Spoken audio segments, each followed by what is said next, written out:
Welcome to this week's look at the state of the New York City real estate market, where I take a look at the luxury market, the Manhattan market, and the Brooklyn market. I do it because I want you to be informed. It never hurts when you're a consumer to be informed. Welcome to this week's look at the state of the New York City real estate market. This is for the week of October 3rd to October 9th. We're going to take a look at the luxury market, the Manhattan market, and the Brooklyn market. I'm going to be bringing you the very latest news on what is happening in terms of supply, demand, what kind of market we're in, where we see the market going. Before I get started, I just want to remind you that I do this because I want you to be informed. If you're informed as a buyer, seller, or even just property owner wanting to know how the current market affects your position, it'll help you make informed decisions. If you want to subscribe, please do. If you want to share this with someone you think it might benefit, please do that as well. If you have questions, feel free to post them below. Okay, let's get started with what happened in the luxury market.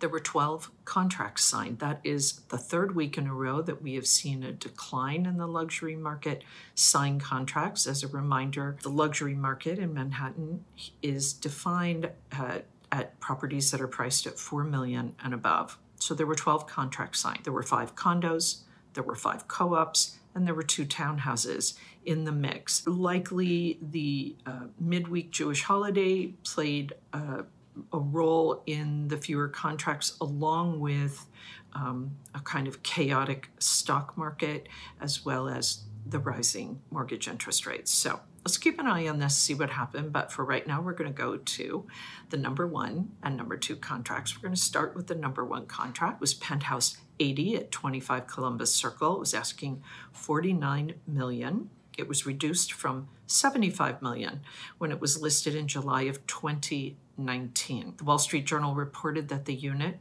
went to contract for $40 million.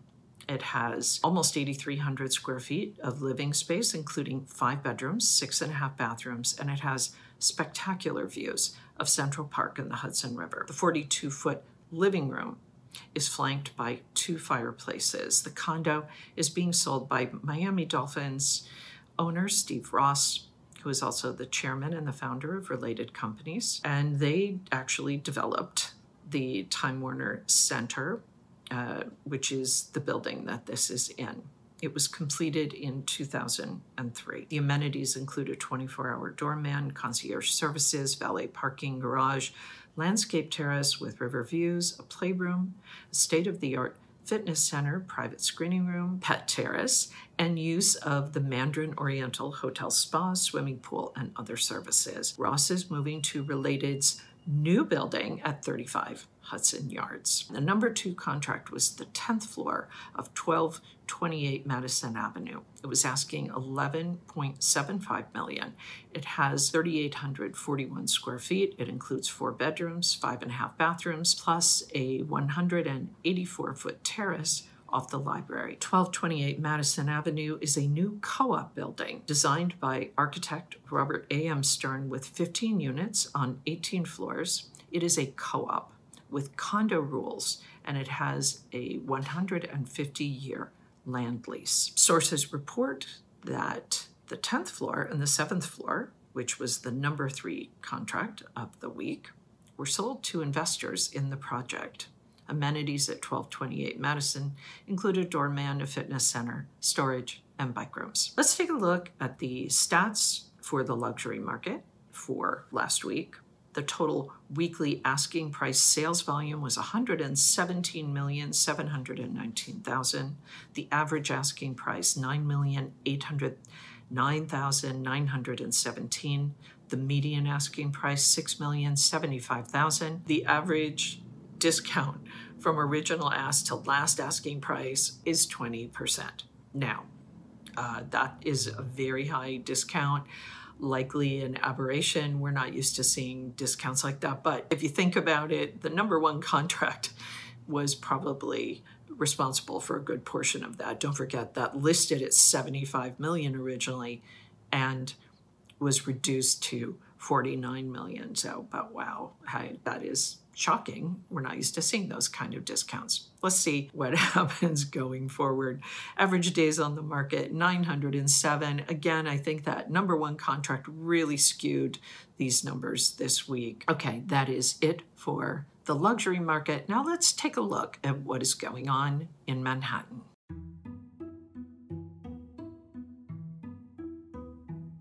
Okay, so what happened in Manhattan last week? Well, if you remember, the week before, I said that we were in a neutral market in Manhattan and kind of shifting over to favor the buyers. We have now reached that shift, and we are technically in a buyer's market. This is not a price-related shift. This is more of a negotiability shift. And it remains to be seen how long it's going to go on for, and it also remains to be seen whether it becomes a kind of a price-related buyer's market as well. But we're going to get into the charts, and I'm going to give you my thoughts about that. We're going to start with the one-week chart, and this is our market ticker. We're going to talk about a one-week look at the supply, the contract signed, and the off-market properties, and acknowledge the market pulse. But then we're going to also take a look, we're going to shift over monthly look at the market ticker, which I think gives a lot more information. And then, as always, I'm going to share more detailed charts with you about where this market was last week and where it kind of seems to be trending for this fall market. The supply last week was 411. That is up a little bit, 2.24%. The contract sign, 159. That's also up 3.25%. Off-market properties, 158, down almost 20%. So what does that mean? It means we are seeing the supply and the demand kind of staying pace a little bit, although we are seeing a drop in the off-market properties, likely because people have decided they're going to give it one last go and see if there is a deal for them to be made in this fall market. The supply's gone up. It is at 1837. It's about a 59% change. This is seasonal. We do expect to see properties coming on the market, and so we are in fact seeing them. The contracts signed are down a little bit, 627. That's down about 5%. It's kind of negligible when you think about it. It's not really enough for us to hang our hat on. Does that mean the buyers are fully pulling back? I don't think so. I think it's just, again, we've had a little turbulence and we had a holiday in this last week that may have played a part in the decrease in the signed contracts. The off-market properties are also down a bit, 3%. Again, not world-changing, about 613. We are, though, really in a place now that we have not been in years. That is a buyer's market. But where we are in terms of supply and demand seems to be pretty much on par with what we would be normally seeing seasonally. We're going to get into the details a little bit. I've started sharing these more detailed charts with you, the supply chart, pending sales, market pulse, days on market, monthly contract activity, price per square foot, median listing price, that sort of thing, because I know that it's helpful to have this additional information. So you can see that these charts are here and available for you. Feel free to ask me any questions about those. Let's look at this market pulse chart though for a second. And we're going to see that we have kind of shifted around to where we are now, which is this kind of, we had this very high contract activity. It was quite in the seller's camp. Starting at about the beginning of 2022, but it's made its way down after we got through Q1, Q2, Q3. Now in Q4, we're heading into buyer's market territory. You can see that it is not anywhere close to where we were in 2020, so sellers don't panic. It just means that the frothiness of the market seems to have passed for the year. I suppose we could always be surprised and see something wild happen in the rest of October and till the end of the year, but very likely we are just kind of resetting. As I said last week, we are in reset mode. We are back to what would be more of a normal market.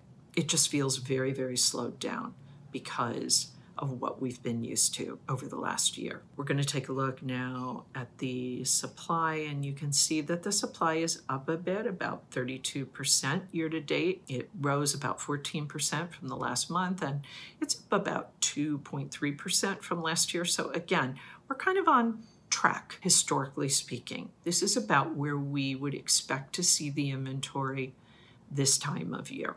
And with regard to the pending sales, we are seeing a bit of a decline from that. If you look at year to date, we're down about 29%. We're down about 13% from last month, and we're down almost 26% from last year. So again, a little too soon to tell.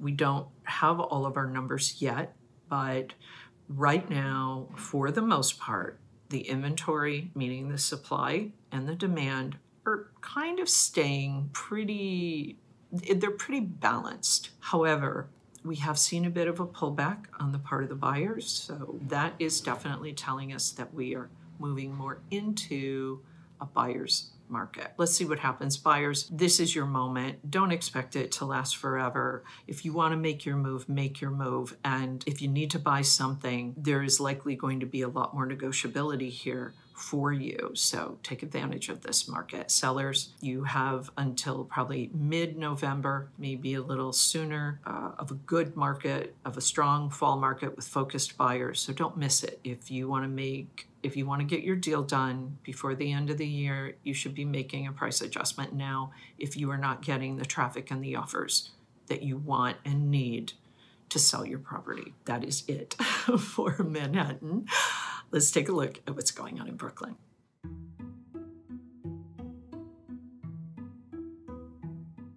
So what happened in Brooklyn last week? Well, Brooklyn is hanging in there, maintaining a neutral market. It seems to be staying stronger than Manhattan when it comes to a balance for the buyers and the sellers. We're going to take a look. We're going to start actually with the 1 week look. We're going to take a look at the supply, the contract signed off market, and what we're seeing over the last week in terms of change. 224 properties came on the market. That's up about 20%. There were 112 contracts signed. That's down about 11% for the week. And the 1 week look at the off-market properties, 98, that is down about 26%. Now we're going to take a look at the 1 month chart. The supply was up almost 20%, 906. Contracts signed down about 7%, 480. The off-market up about 24%, 381. Again, as I said, we are in a neutral market. As I did with Manhattan, you'll see that I'm sharing the more detailed charts with you that show the supply, the pending sales. These are, as of yesterday, many of these charts, and so this is about as real time as we're going to get when it comes to data. You can see the pending sales, the price per square foot, the median sale price, et cetera, et cetera, et cetera.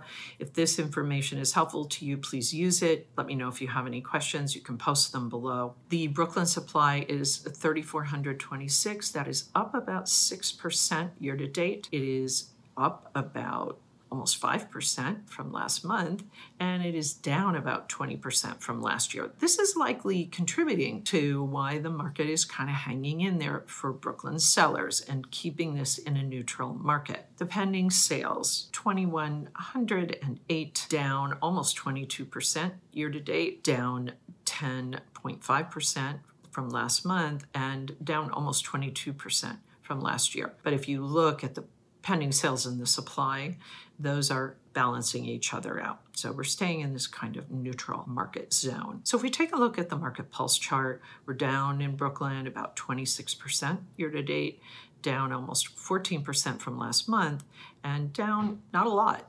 1.6% from last year. Again, we are seeing Brooklyn, look at this rise from January 2021. You see how this market rose in Brooklyn, definitely went into the sellers. Then it kind of took a little break in October, which we would expect it to because that's seasonal. And then, wow, January, it really jumped, really jumped right up, fully in the seller's market, and then it just has declined a little, but it's just been pretty steady until we got to, say, September, and now we're seeing it declining. What does that mean? We're still pretty solidly in a neutral market in Brooklyn. Seems like that is we're going to get through the fall market in Brooklyn, staying in this neutral market. But again, we need to let the rest of this fall market play out.